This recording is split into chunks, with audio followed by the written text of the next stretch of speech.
पोखरण की धरती है और पोखरण की धरती में इसलिए मुझे आप सबके बीच में आकर के न केवल आनंद की अनुभूति हो रही है, अब तो राजस्थान विधानसभा के वर्तमान में चल रहे चुनाव में हम सब अपने राष्ट्र धर्म का निर्वाह भी कर सकें, इस बात का आह्वान करने के लिए मैं आप सबके बीच आया हूं। मित्रों, वैसे तो राजस्थान हमारी भक्ति और शक्ति की आदि भूमि है। यहां के संतों, यहां के मुनियों, यहां के योगियों, यहां के सिद्धों, ये अपनी साधना से, अपनी तपस्या से इस संपूर्ण भूभाग को न केवल पुण्य भूमि के रूप में बदला है, तो संपूर्ण भारत भूमि को भी अपनी कृपा प्रसाद से, अपने चमत्कार से उपकृत करके लोक कल्याण का एक बहुत बड़ा मार्ग प्रशस्त किया। तो राजस्थान की धरती के जवानों ने अपनी जवानी भारतीय सेना के साथ जुड़ करके भारत की रक्षा के लिए जो अपना योगदान दिया है, वह भी अभिनंदनीय है, सराहनीय है। इसलिए राष्ट्र धर्म के बारे में राजस्थान के लोगों को बताने की आवश्यकता नहीं।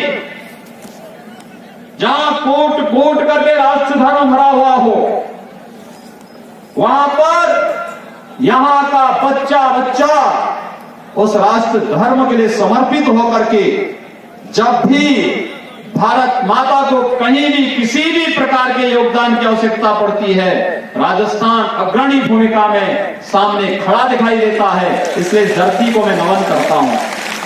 मित्रों, आपने यहां पर लोक देवता के रूप में पीर रामदेव जी महाराज को यहां पर मैं देखता हूं। राजस्थान की धरती पर, पंजाब की धरती पर, गुजरात की धरती पर, हरियाणा की धरती पर लोग बड़ी श्रद्धा के साथ उनका स्मरण करते हैं, उनके प्रति अपना श्रद्धा भाव व्यक्त करते हैं। यह वह धरती है जिसने अपने योगियों, अपने संतों, अपने महर्षियों की साधना से उनके चमत्कार की प्रसाद को साक्षात दर्शन किया है।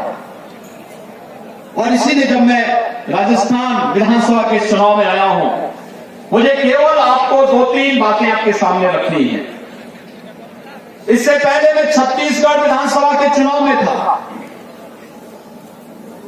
तब तक मैं मध्य प्रदेश विधानसभा के चुनाव में था और मैंने इस बात को एहसास किया, छत्तीसगढ़ और मध्य प्रदेश में भारतीय जनता पार्टी चौथी बार सत्ता में आने जा रही है।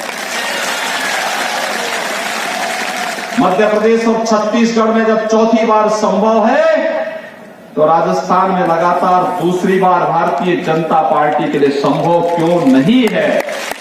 और मुझे लगता है इस प्रश्न का जवाब यहां की जनता को स्वयं देना होगा। विकास और सुशासन का कोई विकल्प नहीं। राष्ट्रवाद हमारी रग रग में है।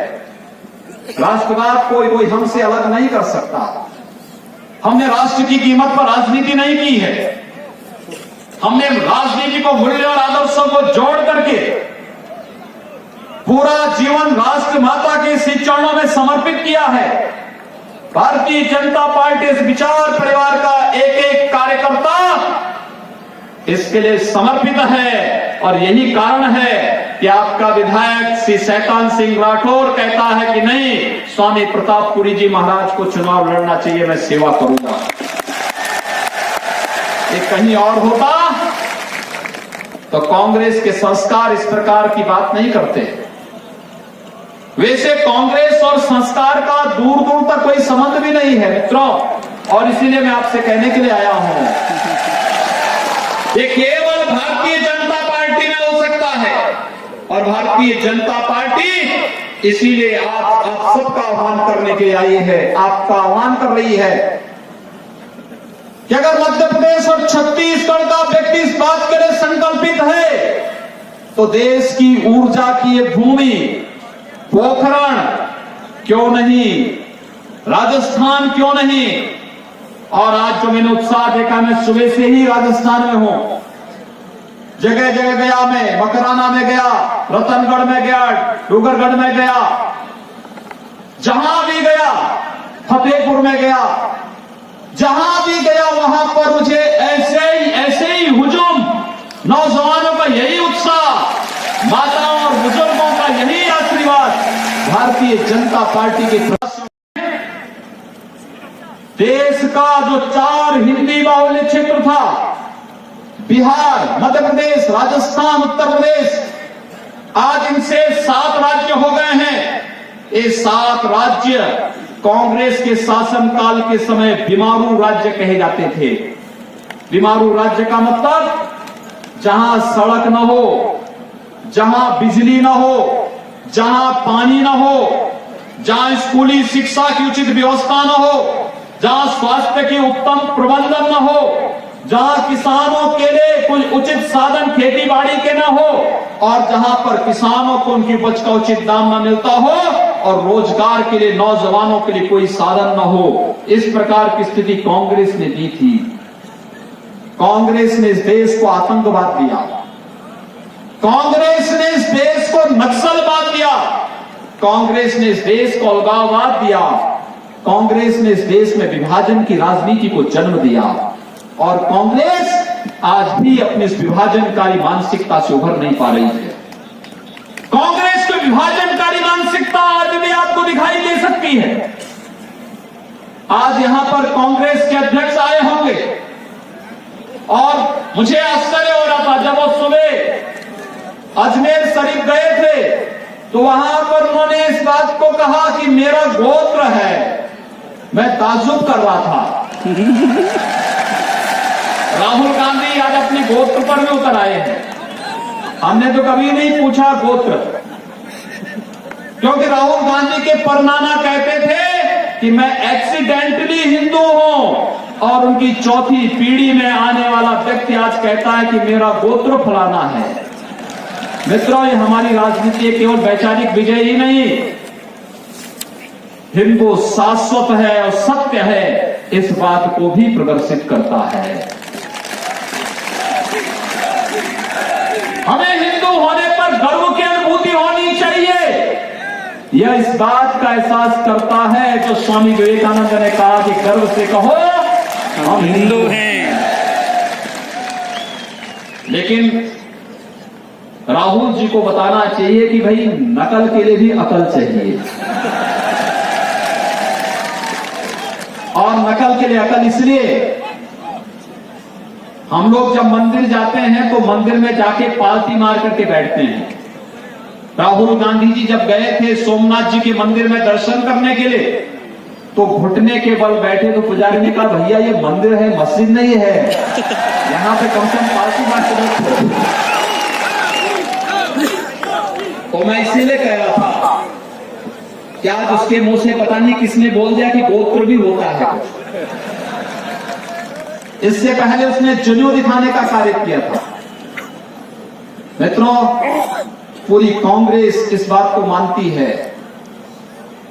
मैं और स्वामी प्रतापपुरी जी महाराज को मैं आप सबके उत्साह के बाद में कह सकता हूं कि राहुल गांधी के बारे में जो बात कही जाती है कि राहुल गांधी जहां जाते हैं वहां कांग्रेस के प्रत्याशी की हार सुनिश्चित है, और स्वामी जी आपकी जीत तो पक्की होगी। अगर राहुल गांधी आ गए तो आपकी जीत सुनिश्चित है। कांग्रेस के नेताओं ने मान लिया कि राहुल गांधी के नेतृत्व में कांग्रेस कोई चुनाव नहीं जीत सकती। और मित्रों, एक तरफ कांग्रेस नेतृत्व विहीन है, आप उस सेना का अनुमान कर सकते हैं जिसका कोई सेनापति न हो, और दूसरी तरफ भारतीय जनता पार्टी के पास देश और दुनिया का सबसे यशस्वी नेतृत्व आदरणीय नरेंद्र मोदी जी के नेतृत्व में है।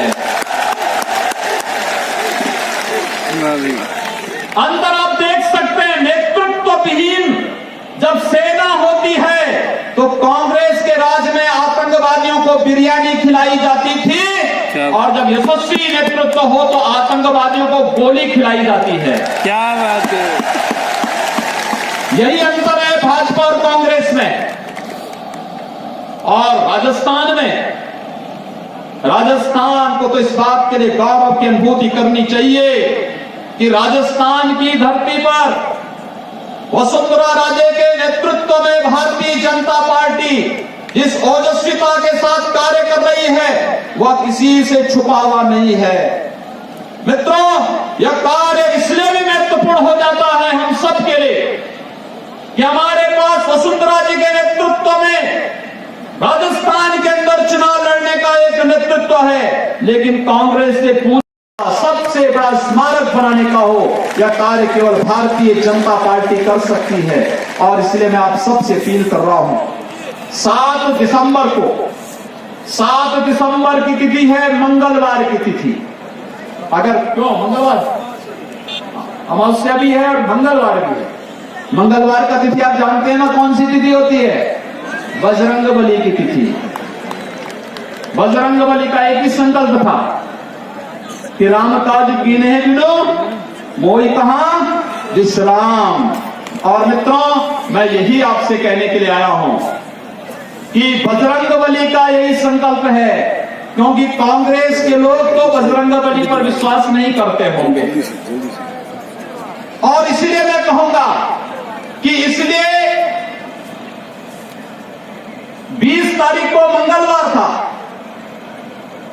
7 दिसंबर को अमावस्या है, लेकिन हम सब इस बात को मान करके चलें कि बजरंगबली का स्मरण करते हुए हम सबको इस विश्वास के साथ आगे बढ़ना चाहिए कि बजरंगबली का यह संकल्प हमारे जीवन में चलता। तो इतनी बड़ी संख्या में आप सब यहां पर आए, मैं देख रहा था ऊपर से कि आसपास कोई मकान नहीं, केवल जमीन दिखाई दे रही है। लेकिन जब मैंने यहां देखा तो इतना भारी जमावड़ा यहां उमड़ा हुआ है पोखरण की धरती पर, तो मुझे लग गया कि भारतीय जनता पार्टी लगातार दूसरी बार सरकार बनाने की अग्रसर राजस्थान में जरूर होगी, अगर प्रतापपुरी जी महाराज के समर्थन में इतनी विशाल सेना यहां पर खड़ी है। और मैं आप सभी सेना के इन गणों से आपसे यही अपील करूंगा कि आप सब एक एक व्यक्ति 10-10 मतदाताओं को मतदान करके भारतीय जनता पार्टी के चुनाव चिन्ह कमल के फूल पर मतदान करने के लिए प्रेरित करें।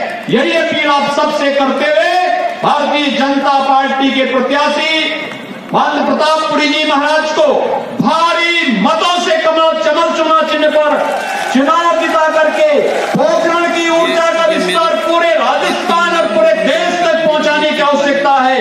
यही अपील आप सबसे करते हुए वाणी को देता हूं विराम। जय जय श्री राम।